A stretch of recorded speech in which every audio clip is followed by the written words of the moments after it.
Africa's strong economic growth and business opportunities over time have attracted investors into the continent, and a big number of them are Africans. During the 2019 Rwanda Day, a career center was set up. The diaspora had a direct access to key players in the private sector to better understand the opportunities and how they can contribute to achieving the country's vision. In this particular episode of Doing Business in Rwanda, I will be your host, Naringwa Fiona Muthoni.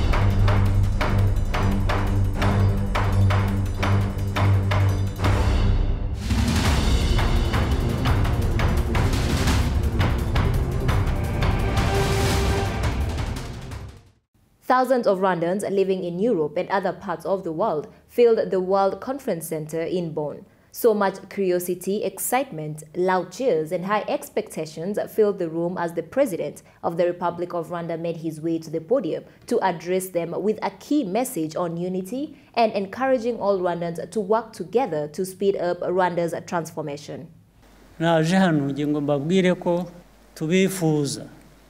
I have come here to tell you that Rwanda needs you and awaits you.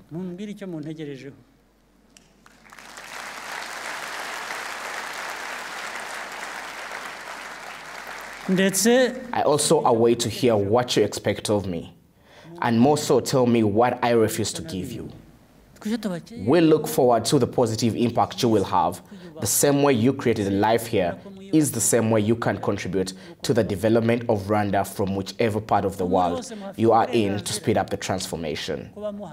You have every right to be where you are, but at home your rights are unconditional because living elsewhere, the circumstances may change and you may be forced out. But at home, no one can ever take away your rights.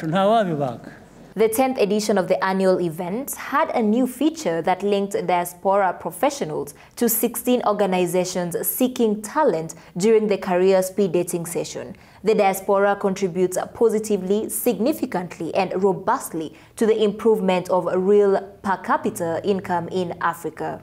When a country develops, there's definitely also the capacity development. So the more we have diaspora coming back to Rwanda, the more we have the capacity to achieve what we want to achieve, whether it's in engineering, where the skills that do we have, because development does not just happen through one person, it happens through people that are the ones leading the development. It's definitely a huge impact that Rwanda Day has on Rwanda, that it attracts more talent and capacity and skills and expertise into Rwanda, that everything we would like to achieve, every goal the country has set, that people are participating in achieving it. Every country to develop what needs is money. And what you want, it's money coming in more than money is going out. So the diaspora can first of all play a bigger role on bringing money. They should restart understanding like saving in Rwanda, saving in their country is much more important because that money will be used in a country and do something else. But beside money, there is also knowledge. There is also what you can give back to the society. There is also your colleagues whom you can inform on what can be done. That's very, very important that they start creating the platform to share those information so that everybody can take benefits of what they learn from the external country where they've been living. And the country will be able to get what it needs to be. From a perspective of an entrepreneur, they have a better chance maybe having an impact back in Rwanda than they do here. You know, they may have good ideas here, but you know, they may get flooded with the same market as what they're trying to do. But in Rwanda, when they go back there, it's unique and they have a better chance of making an impact. You have to know what you're doing before you go back home. Someone can be here and they assume there is more opportunities here, but they still won't get work. So if somebody feels secure to go back home, then there'll be a better chance for them to go home. Stuff like this lets people know that there's job opportunities. There's a career fair over there, speed dating with managers who are looking for promising people to employ. So I would say people feel more secure when they think that they're going to go somewhere and they can get some work. Yeah. I think especially the economical development of the country is a good reason and a good trigger for young people to go back to their country, get educated elsewhere or get educated in Rwanda, get work experience abroad, and then come back. Rwanda Development Board set up the career speed dating session mainly because the youth are well positioned to steer Rwanda's transformation. We talked to the founder of Jobs in Rwanda to understand how important this is. We will try to attract everyone from the whole world, yeah. And I think we have 15,000 people visiting us every day. Probably about 2-3% they are from diaspora. We are here because we think we can attract diaspora to come in Rwanda to do business with us, because few companies are asking us some skills we sometimes don't have, skills and experience we sometimes don't have in Rwanda.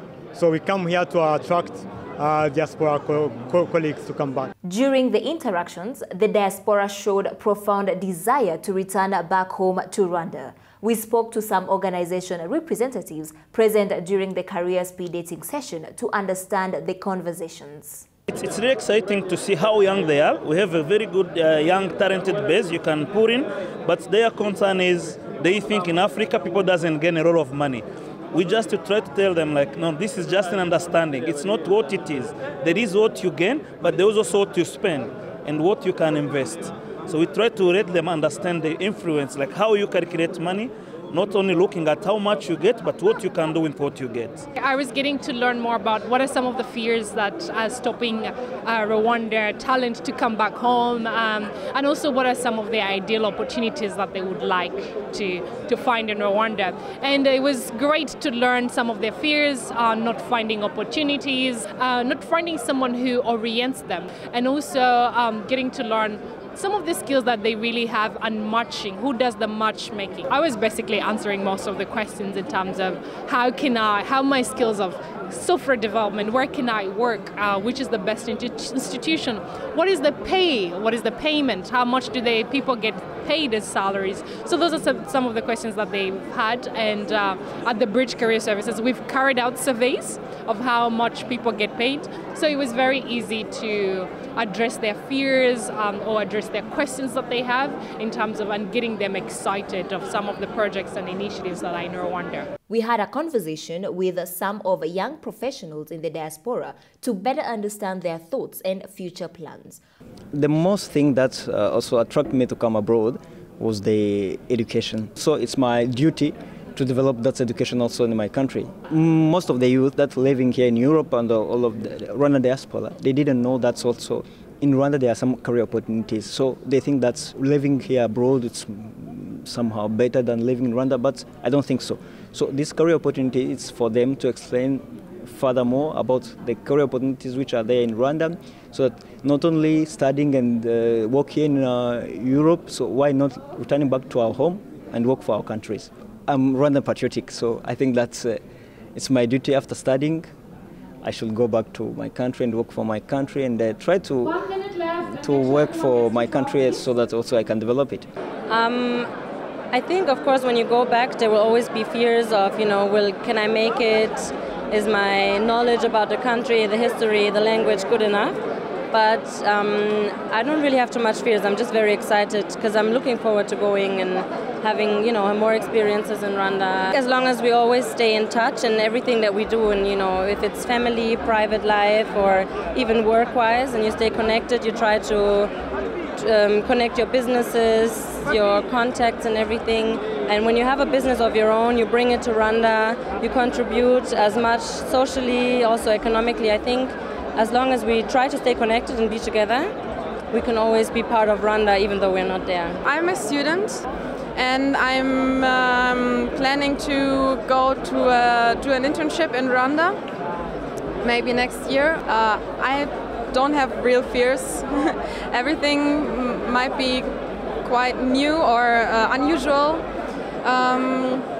Maybe the language might be maybe the language might be difficult, but apart of that, I think it's going to be a great experience. I don't really have any fears, to be honest. I'm Rwandese, and everything is done for us. It's put on the plate. There's information out there, and everything is out. You just got to do your research and then getting to know the locals, the local people, and making sure that people don't rip you off. Because when you come from Europe, there needs to be like someone in the middle who can kind of filter out all the negotiations and stuff like that. So there's no confusion with the money and stuff like that, you know what I mean? It's been a great experience. It's been a very exciting experience. Coming back to Rwanda was somewhat of a risk I took 9 years ago. I just took a backpack and tried my luck. And it's been tremendous ever since. The country is driving really fast.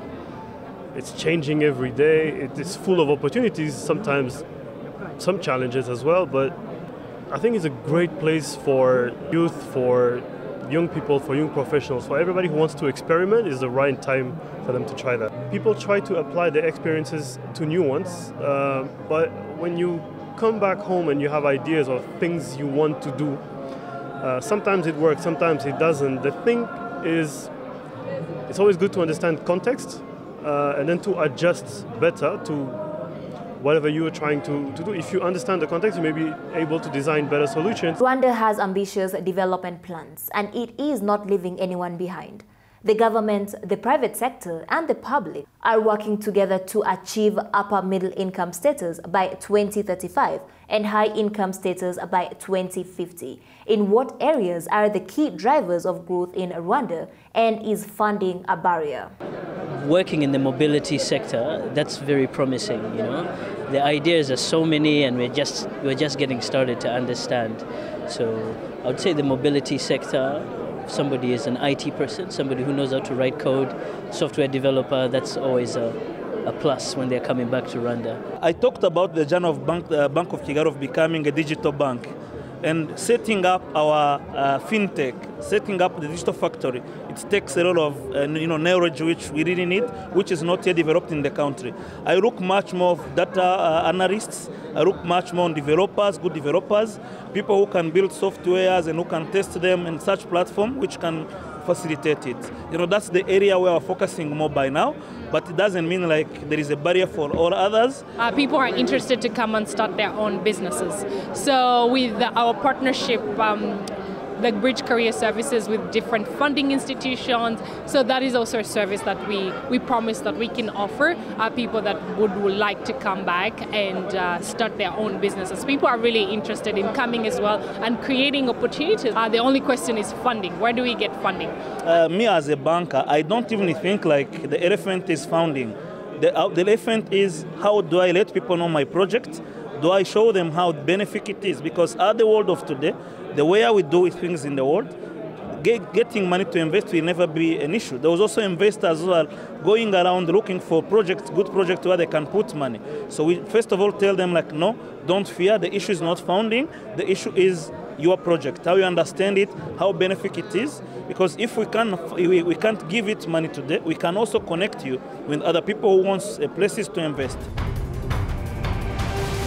We have heard from the financial institutions, the private sector, as well as the diaspora to better understand the market, the industry, and the opportunities available in Rwanda. That brings us to the end of today's edition of Doing Business in Rwanda. I was your host, Narengwa Fiona Muthoni.